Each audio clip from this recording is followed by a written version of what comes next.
बनने के लिए जीवन में क्या क्या परिवर्तन होते हैं। अहंकार का क्षय, मैं ही सब कुछ हूं का भाव मिटे और सब प्रभु की कृपा है का भाव आए।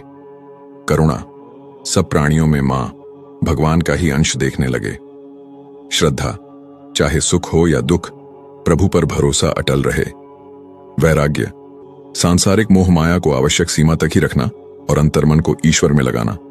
शरीर साधना का साधन बन जाए, भोग का साधन नहीं। सात्विक जीवन, भोजन, दिनचर्या और आचरण में शुद्धता। इंद्रियों का संयम, आंख कान वाणी सब ईश्वर की भक्ति और सेवा की ओर लगें। सेवा भाव, हाथ पैर तन मन सबका प्रयोग किसी की सहायता और ईश्वर स्मरण में हो।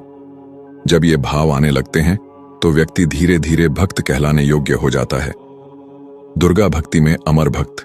कथा, कोलकाता की रामप्रसाद सेन।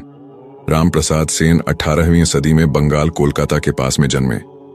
बचपन से ही वे मां काली के अनन्य भक्त बने।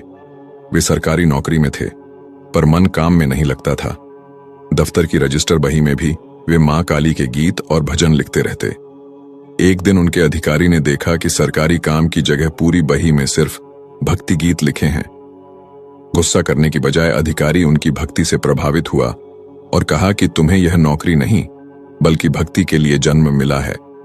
आज से तुम मां काली के गीत लिखो, यही तुम्हारा काम है। रामप्रसाद सेन ने तब से काली कीर्तन और शक्ति भक्ति के गीत रचना शुरू की। कहते हैं मां काली स्वयं उन्हें दर्शन देती और उनकी रचनाओं में प्रेरणा भर देती। उनके गीतों में मां के प्रति बालक जैसा स्नेह, प्रेम और आत्मसमर्पण झलकता है।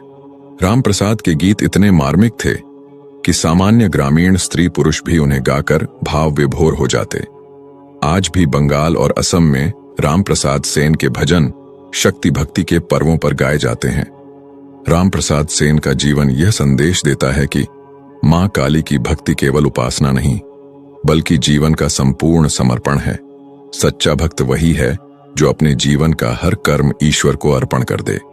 निष्कर्ष भक्त बनने के लिए मन को नम्र, करुणामय और ईश्वर में अडिग बनाना पड़ता है और शरीर को सेवा का साधन बनाना पड़ता है।